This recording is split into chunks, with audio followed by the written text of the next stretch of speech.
નમસ્કાર દર્શક મિત્રો, હું છું દીપક પ્રજાપતિ. આપ જોઈ રહ્યા છો Delhi crime national live 24. Channel પર નવા આવ્યા હો તો સબસ્ક્રાઈબ કરવાનું ન ભૂલતા અને વધુમાં વધુ લોકો સાથે શેર કરવા નમ્ર વિનંતી કરું છું. આજે આપણે માહિતી આપીશું ડૉક્ટરોની બેદરકારીના અંગેના કાયદા કલમ સજા અને કેસ કરવાની પ્રક્રિયામાં. તો એન્ડ સુધી બન્યા રહેજો જેથી કરીને સંપૂર્ણ રીતે તમને ખ્યાલ આવે. હવે વાત કરીશું કે અમુક જગ્યાએ એવા હોય છે કેસો એમાં ડૉક્ટરની બેદરકારીના કારણે પેશન્ટ જે હોય છે એ મૃત્યુ પામે છે. એ શાના માટે હોય છે, કઈ રીતની પ્રોસેસ હોય છે, તો તમે શું કરી શકો છો એના ઉપર. કદાચ આવી ન બને પણ કદાચ આવી ઘટના બને તો તમારે શું સાવચેતીના પગલાં રાખવા જોઈએ એ વિશે હું તમને ખાસ આજે એ માહિતીથી રૂબરૂ કરાવવા જઈ રહ્યો છું. તો એન્ડ સુધી બન્યા રહેજો. તો ડૉક્ટર બેદરકારી એ હાલના સમયમાં ખૂબ જ સાંભળેલો શબ્દ છે. ડૉક્ટર સમાજની સેવા કરે છે અને સારું કરે છે, પરંતુ ભારતમાં દરરોજ ઘણા લોકો ડૉક્ટર અથવા અન્ય તબીબી બેદરકારીનો ભોગ બને છે. ભોગ બનનાર વ્યક્તિએ ડૉક્ટર અથવા સંબંધિત મેડિકલ સ્ટાફ સામે કાર્યવાહી કરવા માંગે છે, પરંતુ જાણકારીના અભાવે તેઓ કાર્યવાહી કરી શકતા નથી. આજે આપણે તબીબ બેદરકારી શું છે, તબીબ બેદરકારીના ઉદાહરણો અને પ્રકારો, ખોટી સારવાર માટેની કલમ સજા, તબીબ બેદરકારીના કારણે મૃત્યુના કિસ્સામાં ફોજદારી ફરિયાદ દાખલ કરવાની પ્રક્રિયા વગેરે જેવી મહત્વ વિષયની જાણકારી આપણે આપવાના છીએ. તો એન્ડ સુધી બન્યા રહેજો.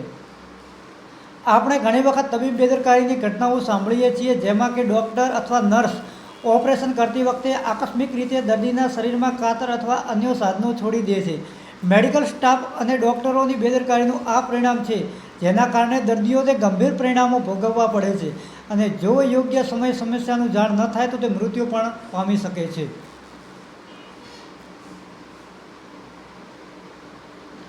આપણે ઘણીવાર તબીબની બેદરકારી ઘટનાઓ સાંભળીએ છીએ, જેમ કે ડૉક્ટર અથવા નર્સ ઓપરેશન કરતી વખતે આકસ્મિક રીતે દર્દીના શરીરમાં કાતર અથવા અન્ય સાધનો છોડી દે છે. મેડિકલ સ્ટાફ અને ડૉક્ટરોની બેદરકારીનું આ પરિણામ છે, જેના કારણે દર્દીઓનું ગંભીર પરિણામો ભોગવવા પડે છે અને જો યોગ્ય સમયે સમસ્યાની જાણ ન થાય તો મૃત્યુ પણ થઈ શકે છે. તો તબીબ બેદરકારી શું છે, મેડિકલ નેગ્લિજન્સ શું છે, એના વિશે આપણે સંપૂર્ણ માહિતી આપવાના છીએ.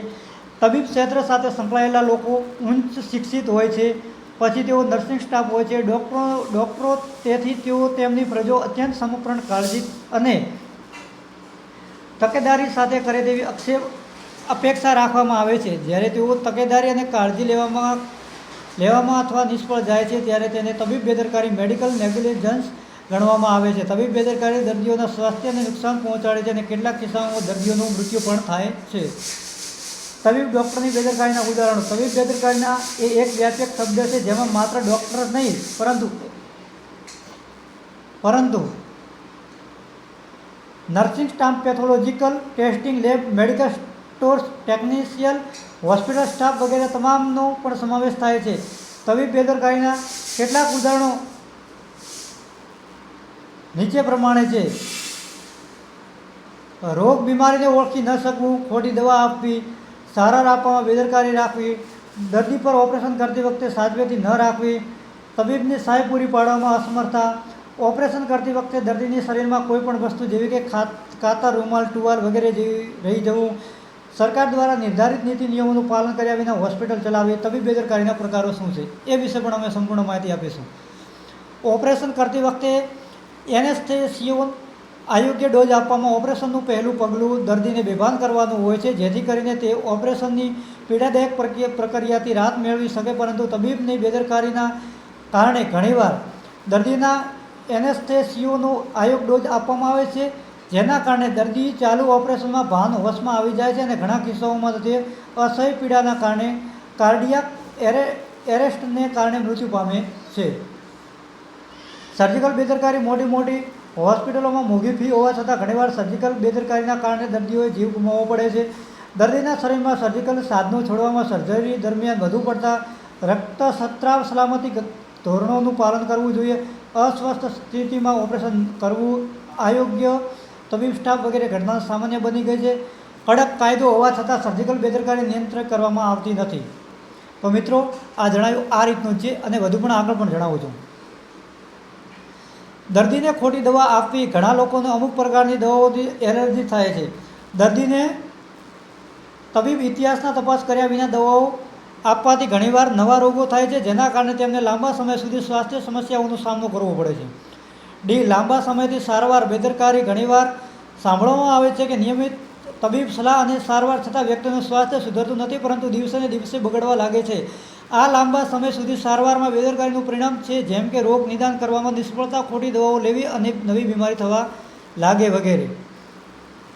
સર્જરી દરમિયાન શરીરના ભાગોનું નુકસાન. આ તબીબ બેદરકારીનો સૌથી સામાન્ય પ્રકાર છે. જ્યાં સર્જરી કરવામાં આવી હતી તે જ સમયે શરીરના અંગો ફાટી જવાના કારણે થાય છે. ઉપરોક્ત જણાવેલ તબીબ બેદરકારીના મુખ્ય કારણો છે. જો કોઈ વ્યક્તિ કોઈપણ પ્રકારની તબીબ બેદરકારી ભોગ બન્યા હોય તો મોડું થાય તે પહેલાં સક્ષમ અધિકારીઓને તેની ફરિયાદ કરો. તબીબ બેદરકારી માટે કાયદાકીય વિભાગ અને સજા. તમે શું સજા કરી શકો છો અને એમના સામે શું કાયદાકીય પગલાં લઈ શકો છો. સિવિલ બેદરકારી. કાયદાનું સ્પષ્ટ ઉલ્લંઘન થાય છે ન હોય પરંતુ તકેદારી અને સાવચેતી રાખવામાં આવેલ ન હોય તેવા પ્રકારની બેદરકારી. આ સિવિલ પ્રકારની બેદરકારીઓમાં દર્દીને સંમતિ મેળવવામાં આવેલ હતી તે બાબત મહત્વનો બચાવ ડિફેન્સ બની રહે છે અને આ બેદરકારીની સજા સ્વરૂપે માત્ર વળતર ચૂકવવામાં આદેશ કરવામાં આવે છે. ફોજદારી બેદરકારી. કાયદાની જોગવાઈનું સ્પષ્ટ ઉલ્લંઘન કરીએ ગંભીર રીતે બેદરકારી દાખવવામાં આવે તેને ફોજદારી બેદરકારી કહેવામાં આવે છે. દર્દીની સંમતિ લેવામાં આવી હતી તે બાબતે આધારે બચાવ કરી શકાય નહીં અને આ બેદરકારી બદલ જેલની સજા પણ થઈ શકે છે. ટૂંકમાં સિવિલ બેદરકારી બદલ વળતર અને ફોજદારી બેદરકારી બદલ સજા એવી જોગવાઈ છે. ડૉક્ટર દ્વારા ખોટી સારવાર અથવા બેદરકારી કરે તો ભારતીય ન્યાય સંહિતા BNS મુજબ સજા નીચે મુજબ છે. કલમ 106(1) જો કોઈ વ્યક્તિ તેની બેદરકારીથી અન્ય વ્યક્તિનું મૃત્યુનું કારણ બને છે તો તેને 2 વર્ષ સુધીની જેલ દંડ સજા થઈ શકે છે. કલમ 125 જો કોઈ વ્યક્તિ બેદરકારી અથવા ઉતાવળથી માનવ જીવન અથવા અન્ય વ્યક્તિગત સલામતી જોખમને મૂકે તેવું કોઈ કાર્ય કરે છે તો તેને 3 મહિના સુધી લંબાવવામાં આવે છે. તેવી મુદત માટે કોઈપણ વર્ણન, કેદ અને દંડ સાથે સજા કરવામાં આવે છે. કલમ 125(a) જો કોઈ વ્યક્તિ કોઈપણ બેદરકારી અથવા ઉતાવળભર્યું કૃત્ય કરીને કોઈ વ્યક્તિને નુકસાન પહોંચાડે છે જે માનવ જીવન અથવા અન્ય સલામતીની જોખમમાં મૂકે છે તો તેને 6 મહિના સુધીની જેલ અને ₹500 દંડની સજા કરવામાં આવે છે ગંભીર ઇજા માટેના. કલમ 125(b) જો કોઈ વ્યક્તિ કોઈપણ બેદરકારી અથવા ઉતાવળભર્યું કૃત્ય કરીને કોઈ વ્યક્તિને ગંભીર નુકસાન પહોંચાડે છે જે માનવ જીવન અથવા અન્ય સલામતીની જોખમમાં મૂકે છે તો તેને 2 વર્ષ સુધીની કેદ અને ₹2000 દંડની સજા કરવામાં આવે છે. કલમ 106 જો કોઈ વ્યક્તિનું મૃત્યુ સારવાર દરમિયાન ડૉક્ટરની બેદરકારીના કારણે થાય છે તો તેને 2 વર્ષ સુધી લંબાવવામાં આવી શકે તેની મુદત માટે કોઈપણ વર્ણન, કેદની સજા થશે. ડૉક્ટર બેદરકારી કારણે મૃત્યુના કિસ્સામાં ફરિયાદ કેસ કેવી રીતે દાખલ કરવો, તમે એની સામે કઈ રીતે કાયદાકીય પગલાં લઈ શકો છો, એના માટે સંપૂર્ણ માહિતી આપીશ, તો બન્યા રહેજો અંત. જ્યારે ડૉક્ટરની બેદરકારીના કારણે મૃત્યુ થાય છે ત્યારે તેની સામે ભારતીય ન્યાય સંહિતા વિવિધ કલમ હેઠળ FIR નોંધવામાં આવે છે. ફરિયાદ નોંધવા માટે નીચેની બાબત જાણવા જરૂરી છે. ઘટના તમામ વિગતો સાથે નજીકના પોલીસ સ્ટેશન લેખિત અથવા મૌખિક ફરિયાદ આપી શકો છો, પરંતુ બને ત્યાં સુધી હંમેશા લેખિત ફરિયાદ આપવાનો જ આગ્રહ રાખો. એક વખત લેખિત ફરિયાદ આપ્યા પછી સતત અને સતત તેની કાર્યવાહી અંગે પોલીસ પાસે રજૂઆત કરતા રહેવું જોઈએ. પોલીસ ઇરાદો હંમેશા ફરિયાદ ન નોંધવાનો જ હોય છે, એટલે અનેક પ્રકારના બહાના કાઢીને ફરિયાદીની ફરિયાદ કરતાં રોકવાની કોશિશ થઈ શકે છે. આવા સમયમાં કાયદા જાણકાર નિષ્ણાતની સલાહ લેવી જરૂરી છે. તબીબ બેદરકારી માટે વળતર મેળવવા માટે ગ્રાહક ફોરમમાં કેસ કેવી રીતે દાખલ કરવો. ડૉક્ટરની બેદરકારી બદલ વળતર મેળવવા માટે ગ્રાહક સુરક્ષા અધિનિયમ હેઠળ સિવિલ દાવો દાખલ કરી શકાય છે. વળતર મેળવવાનો દાવો દાખલ કરવામાં નીચે મુજબ છે. જો 20 લાખ સુધીની રકમનો દાવો હોય તો જિલ્લા ગ્રાહક સુરક્ષા ફોરમ દાવો કરી શકાય છે. જો 20 લાખથી વધુ અને 1 કરોડ સુધીની રકમનો દાવો હોય તો રાજ્ય ગ્રાહક સુરક્ષા ફોરમમાં દાવો કરી શકાય છે. 1 કરોડથી વધુ રકમનો દાવો નેશનલ કન્ઝ્યુમર ફોરમ દાખલ કરી શકાય છે. ગ્રાહક સુરક્ષા ફોરમમાં કેસ દાખલ કરવાની પ્રક્રિયા નીચે મુજબ છે. સૌથી પહેલાં તો તબીબ બેદરકારી માટે વળતરનો દાવો કરવા માટે સૌપ્રથમ વકીલ દ્વારા પ્રતિવાદી વિરોધીને ડૉક્ટરની કાનૂની નોટિસ મોકલવી પડશે. કાનૂની નોટિસ મોકલ્યા પછી તેનો જવાબ માટે ઓછામાં ઓછા 15 દિવસ રાહ જોવી જોઈએ.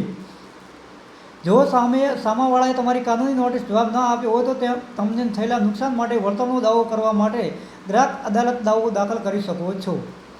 દાવાનું જ્ઞાન લીધા પછી ગ્રાહક સુરક્ષા કોર્ટ સામેવાળા તેને સમક્ષ હાજર થવાની નોટિસ આપશે. બંને પક્ષકારો સાંભળ્યા બાદ કોર્ટ હકીકતો અને સાક્ષીઓના નિવેદનોની તપાસ કરશે. જ્યારે સામેવાળા કોર્ટ દ્વારા આપવામાં આવેલી નોટિસ પર હાજર ન થાય તો કોર્ટ તેની સામે એક જ પક્ષીય કાર્યવાહી શરૂ કરી શકે છે. તમામ હકીકતો અને પુરાવાઓની તપાસ કર્યા પછી તેને કોર્ટ નિર્ણય લેવામાં આવશે. મેડિકલ કાઉન્સિલ ઓફ ઇન્ડિયા તબીબ બેદરકારીની જાણ કેવી રીતે કરવી. તમામ ડૉક્ટર્સ મેડિકલ પ્રેક્ટિસ કરવા માટે એટલે દવાખાનું ચલાવવા માટે મેડિકલ કાઉન્સિલિંગ ઓફ ઇન્ડિયન હેઠળ રજિસ્ટ્રેશન કરાવવું ફરજિયાત હોય છે. આમ તમામ doctor medical counselling of Indian નિયંત્રણ હેઠળ કામ કરે છે. જો કોઈ ડૉક્ટર સામે ફરિયાદ હોય તો મેડિકલ કાઉન્સિલિંગમાં ફરિયાદ કરી શકાય છે. ફરિયાદ કરવા માટે સૌપ્રથમ જાતે અથવા વકીલની મદદથી લેખિત ફરિયાદ તૈયાર કરવી પડશે. ત્યારબાદ મેડિકલ કાઉન્સિલિંગ ઓફ ઇન્ડિયામાં લેખિત ફરિયાદ નોંધાવવી પડશે. એકવાર ફરિયાદ નોંધાયા પછી મેડિકલ કાઉન્સિલિંગ ઓફ ઇન્ડિયા કાર્યવાહી શરૂ કરશે અને તેના નિયમો અને માર્ગદર્શિક અનુસાર 6 મહિના અંદર નિર્ણય લેશે. આ ફરિયાદની પેન્ડન્સી દરમિયાન મેડિકલ કાઉન્સિલિંગ ઓફ ઇન્ડિયા આરોપી ડૉક્ટરને દવાનો પ્રેક્ટિસ કરતા અટકાવી કરી શકે છે. જો મેડિકલ કાઉન્સિલિંગ લાગે છે કે આરોપી વ્યક્તિ તબીબ બેદરકારી માટે દોષી છે તો તેની સેવાઓમાં પર કાયમી પ્રતિબંધ લાદવામાં આવે છે. તબીબ બેદરકારી માટે કેસ અથવા અપીલ કરવા માટેના મર્યાદા અથવા સમયગાળો. તબીબ બેદરકારી માટે કેસ અથવા અપીલ કરવા માટેની મર્યાદાનો સમયગાળો. ગ્રાહક સુરક્ષા ફોરમ ડૉક્ટર અથવા હોસ્પિટલ અથવા તબીબ વ્યવસાય વિરુદ્ધ કમનસીબ ઘટના બેદરકારી ભર્યું કૃત્ય સેવામાં ખામીની તારીખથી 2 વર્ષની અંદર ફરિયાદ નોંધાવવાની જરૂર છે. જો કે ફરિયાદી જિલ્લા ફોરમની વ્યાજબી કારણો રજૂ કરે છે, તેની પાસે 2 વર્ષના સમયગાળામાં ફરિયાદ ન નોંધવા માટે પૂરતા કારણો છે તો 2 વર્ષ પછી પણ દાખલ કરી શકાય છે. અપીલ માટે જિલ્લા ફોરમ રાજ્ય આયોગથી રાષ્ટ્રીય આયોગ અથવા રાષ્ટ્રીય આયોગથી સુપ્રીમ કોર્ટ અપીલ અરજી વર્તમાન ફોરમમાંથી આદેશ મળ્યાની તારીખ 30 દિવસની અંદર દાખલ કરવામાં આવશે. ભારતમાં તબીબ બેદરકારી માટે સુપ્રીમ કોર્ટના માર્ગદર્શિકા. Jacob Matthew v state of Punjab case Supreme Court સરકારે તબીબ બેદરકારી માટે યોગ્ય માર્ગદર્શિકા ઘડવાનો નિર્દેશ આપ્યો હતો, પરંતુ વર્ષો પછી પણ સરકાર આમ કરવામાં નિષ્ફળ રહી. સુપ્રીમ કોર્ટ તેના વિવિધ સીમાચિહ્નરૂપ ચુકાદાઓ દ્વારા તબીબ બેદરકારી માટે માર્ગદર્શિકા જારી કરી છે, જે નીચે મુજબ છે. યોગ્ય કાળજી પૂરી પાડવામાં નિષ્ફળતા. હોસ્પિટલો, ડૉક્ટરો, તબીબ અને નર્સિંગ સ્ટાફ તેમના દર્દીઓને યોગ્ય સંભાળ પૂરી પાડવામાં માટે બંધાયેલા છે. જો તેઓ આમ કરવામાં નિષ્ફળ જશે તો તેની તબીબ બેદરકારી માટે જવાબદાર રહેશે.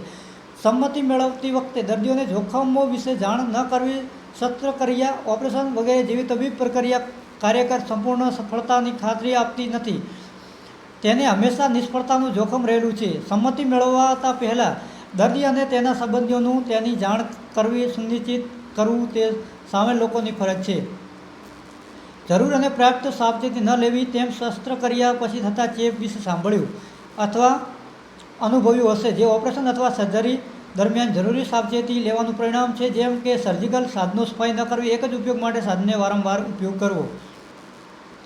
સારવાર માટે પર્યાપ્ત લોકો અને કૌશલ્ય નથી. કેટલીક નિષ્ણાત ડૉક્ટરો તેની કુશળની સિવાય અન્ય સમસ્યાઓનું સારવાર કરવાનું શરૂ કરે છે, અથવા તમે ઘણીવાર શહેરી અને પછાત વિસ્તારોમાં તેણીની ફરજો નિભાવતા તબીબ ક્ષેત્ર સાથે સંકળાયેલા લોકો જોશો. તેઓ ક્લિનિક્સ ચલાવતા, દવાઓ લખતા અને ગંભીર રોગોની સારવાર જોયા. આ લોકો તેમની સાથે છેતરપિંડી કરીને તેમના જીવનનો જોખમ મૂકે છે. આ એપ્લિકેશન ગમી હોય તો તમને જો આ માહિતી ગમી હોય તો લાઈક કરજો, શેર કરજો, સબસ્ક્રાઈબ કરજો અને આ વિડીયો વધુમાં વધુ લોકો સાથે શેર કરજો, જેથી કરીને આવી બેદરકારી, ડૉક્ટરોની બેદરકારીના કારણે એમને પણ આ કાયદાનો ખ્યાલ હશે તો એ આગળ કાર્યવાહી કરી શકશે. એટલે વિડીયો જોવા બદલ આપનો ખૂબ ખૂબ આભાર.